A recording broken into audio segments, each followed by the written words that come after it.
سلام و هزار سلام به همه شما همسفرهای همیشگی موشکاف.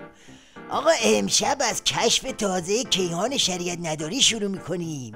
حسین بازجو تو ورق پارش نوشته اکبر کوسه میخواد چالشو ببره به سمت ولایت فقیه. بردن چالش به سمت ولایت فقیه به مثابه بازیگری در سناریویی است که کارگردان آن شیطان بزرگ است. اینجا ایستگاه آخر برای کسانی است که بخواهند بار دیگر فتنه انگیزی کنند و تبدیل به پیشمرگ دشمن شوند. همه این صغر و کبراها رو چید تا به جماعت کوسه بگه خبرگان ایستگاه آخرتونه، یعنی باید پیاده بشید، یعنی قل و غمتون میکنیم، یعنی نوکتون رو میچینیم. این ظاهرا جدیدترین حرف عظماست که قراره از حلق دلواپس ها به گوش رقیب برسه.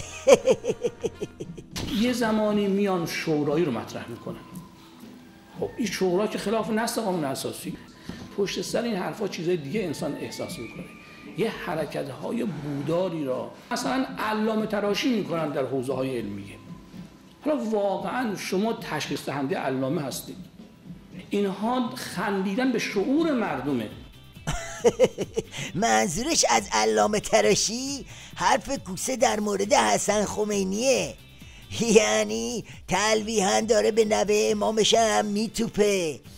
البته سیبل اصلی همچنان خود اکبر کوسه است. با زیرکی داره توقعاتی در جامعه درست میکنن. یه عده‌ای را افتادن جامعه رو در مقطع انتخابات دو قطبی کنن. مردم میفهمن خادم رو از غیر خادم تشخیص میدن.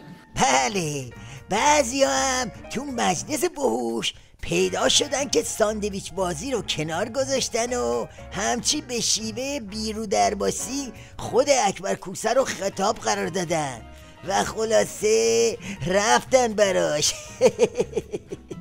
بزرگوار، شما که با خطبه‌خوانی آنچنانی برای سکولارها صلاحیت اقامه جمعه و جماعت را از دست دادید، در خبرگان با آن وضعیت به شدت و غیر قابل باور خویش تنزل کردید، در عمل ثابت کردید که توان نظارت بر فرزندان خویش را هم ندارید که ناچار باید برای اصلاح اونها به عنوان بزهکار و آسیب دیده اجتماعی جهت تربیت در اوین نگهداری شوند.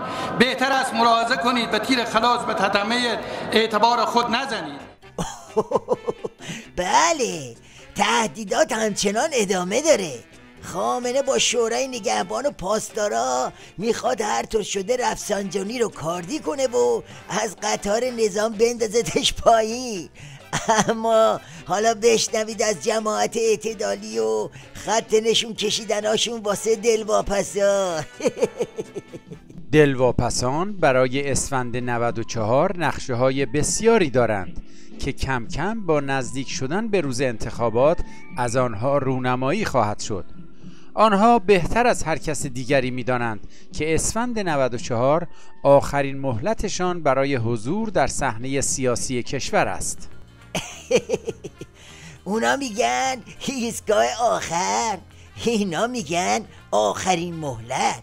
منظورشون اینه که اگه این مهلت تموم بشه و خلاصه عظما تیغ جراحیشو از پر و شال در بیاره، اون وقته که فتنه 88 دوباره تکرار میشه و به قول اون ترانه امشو شوشه حمامه پریشونه.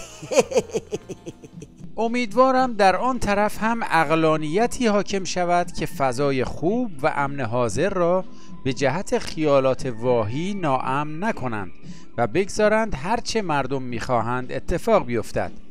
نباید این حالت را با ناراضی کردن افکار عمومی و مخصوصا جوانها و تحصیل کرده ها، چون الان اینها مرجع شدند، به هم زنند و ناامن کنند.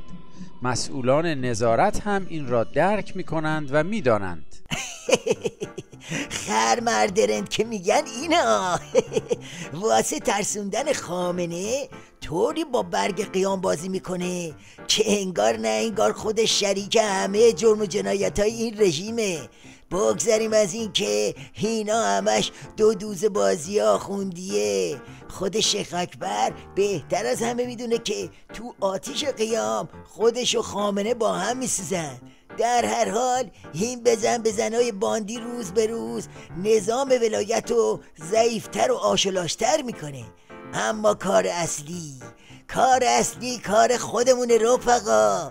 مشت آخر مشت خودمونه. شمارش معکوس رو داشته باشید که همینجوری داره به 0 نزدیک میشه. شب همگی خوش.